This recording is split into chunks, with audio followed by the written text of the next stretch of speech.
सासू माँ बदल गई। कहानी उस घर की है जहाँ बहू और बेटी को एक माना जाता था, लेकिन फिर अरे शिखा बेटा, तू रसोई में क्यों घुसी रहती है? जा, रोटी मैं बना लूंगी। नहीं नहीं माँ जी, आप बैठिए, बस सारा खाना बन ही गया है। श्वेता को बोल देती हूँ, वो खाना लगा देगी सबका। सॉरी भाभी, मेरे पास वक्त नहीं है। माँ, मुझे पैसे देना, पार्लर जाना है। हाँ हाँ चली जाना, भाभी को भी ले जाना।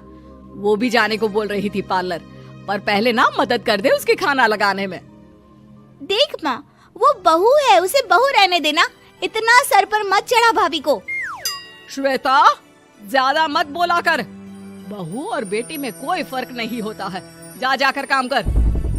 ननद को माँ का भाभी से इस तरह प्यार करना बिल्कुल अच्छा नहीं लगता।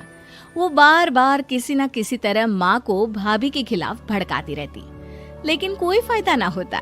एक रोज, अरे बेटे किशन, जा बहू को कहीं घुमा कर ला, सारा दिन घर में काम करती रहती है। हाँ हाँ माँ, हम लोग जा रहे हैं ना गोवा। अच्छा जी, भाभी ने तो हमें बताया भी नहीं। वैसे तो सारी पंचायत करती है, ये गोवा वाली बात क्यों छुपा गई हमसे?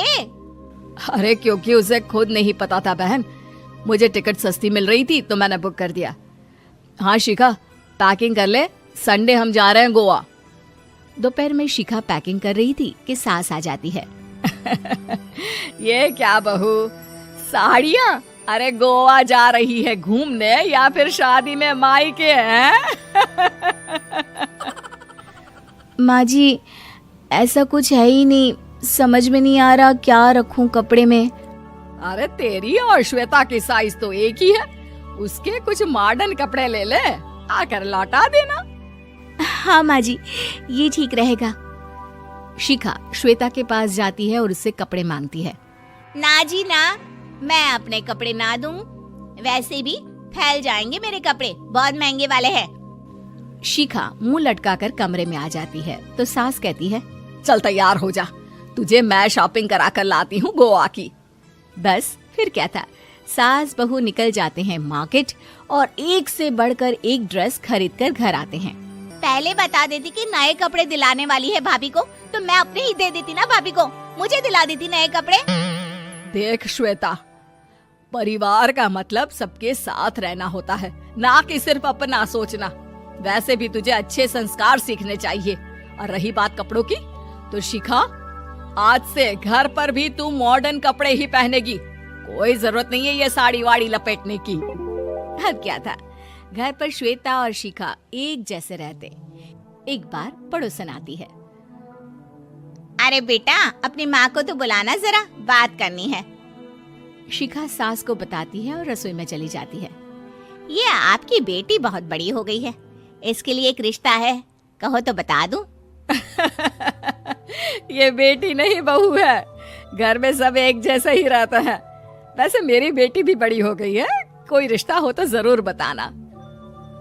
पड़ोसन रिश्ता लेकर उन लोगों के घर आती है। तब श्वेता की होने वाली सास कहती है, तो ये घर है, कितने मंजिल का है? और ये बहू ने आपकी क्या पहन रखा है, जीन्स टॉप? अरे भाई, साड़ी वाड़ी नहीं है क्या इसके पास? देखिए, सर्दी है तो साड़ी में बहू कैसे मैनेज करती, वैसे पहनती है साड़ी भी। देखिए, हम लोग ठहरे पैसे वाले लोग, कोई कमी नहीं है हम लोगों के पास पैसों की, बहुत पैसे हैं, जमीन, नौकर चाकर, कार, सब कुछ है, लेकिन घर में संस्कारी बहू चाहिए। समझ रही है ना आप? सास कुछ कहती कि श्वेता बोल पड़ती है, हाय रे, नौकर चाकर से लेकर जमीन, कार, पैसा, हाँ हाँ, मुझे रिश्ता मंजूर है मुझे। अरे रुक जा श्वेता, मैं बात कर रही हूँ ना। देखिए, हम लोगों के घर इतनी आजादी नहीं मिलेगी। अरे हाँ कर देना माँ, हाँ कर दे जल्दी से। सास क्या करती, बेटी की शादी ऐसे घर में कर देती है जहाँ ना उनके विचार मिलते हैं और ना ही आचार। शादी के बाद एक रोज फोन पर, श्वेता बेटा, एक बार घर आ जा, बहुत दिल करता है तुझे देखने का। माँ, वो घर पर बहुत काम होता है, कैसे आऊँ? बड़ा घर है, लेकिन आने जाने वालों की लाइन ही लगी रहती है।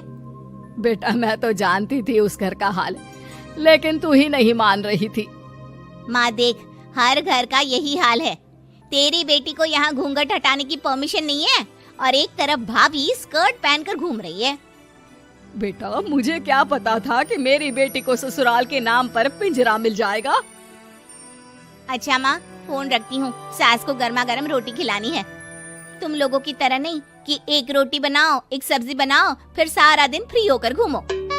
सास फोन तो रख देती है, लेकिन सोच में पड़ जाती है कि एक तरफ बेटी जिसे कोई आजादी नहीं, वहीं दूसरी तरफ बहू जिसे देखकर लगता ही नहीं कि उसकी शादी भी हुई है। अगले रोज। शिखा, अरे ओ शिखा। हाँ माँ, क्या हुआ? कुछ चाहिए आपको? मैं जिम जा रही थी। जिम के कपड़ों में बहू को देखकर सास को घूंघट में अपनी बेटी का ख्याल आता है। देख बहू, घर में बहू की तरह रहा कर। इतने टाइट कपड़े पहनकर जिम जाना पसंद नहीं मुझे। जा जाकर रोटी बना। रोटी?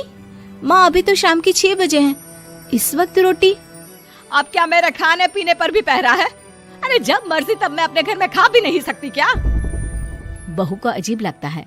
वो समझ नहीं पाती कि जो सास कल तक इतनी सपोर्टिव थी, उन्हें अचानक से क्या हो गया।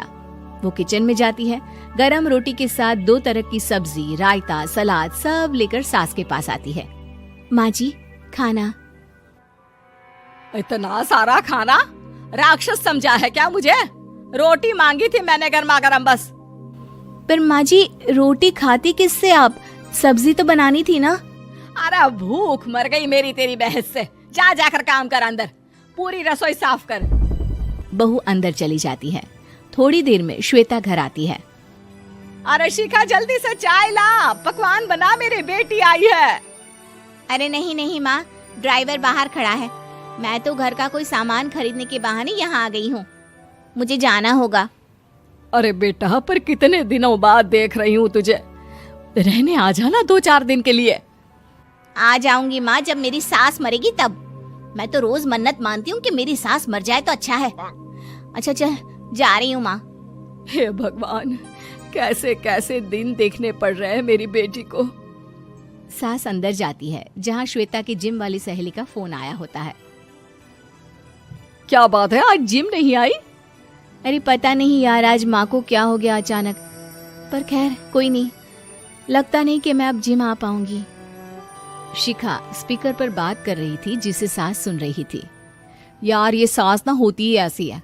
मैं तो कहती हूँ बुढ़िया जल्दी मरे और तू आराम से जिए। शिखा को सहेली की बात पर गुस्सा आ जाता है। माँ के मरने की कौन सा बच्चा दुआ मांगता है मोहिनी? आगे से ऐसी बात मेरे सामने मत करना। हमारे घर की शोभा ही माँ है। क्या हुआ जो थोड़ी शक्ति दिखा रही है? उसमें भी कोई ना कोई उनकी भलाई ही होगी। मैं तो कहती हूँ भगवान मेरे जैसी सास सबको दे, जो सिर्फ माँ की तरह है। सास वाली तो कोई बात ही नहीं है उनमें। सास ये बात सुन रही थी। उनकी आंख में आंसू आ जाते हैं कि क्यों वो बेटी की किस्मत में बहू को भी भागीदार बना रही थी। शिखा, अरे ओ शिखा, क्या हो गया? जिम नहीं जाना क्या?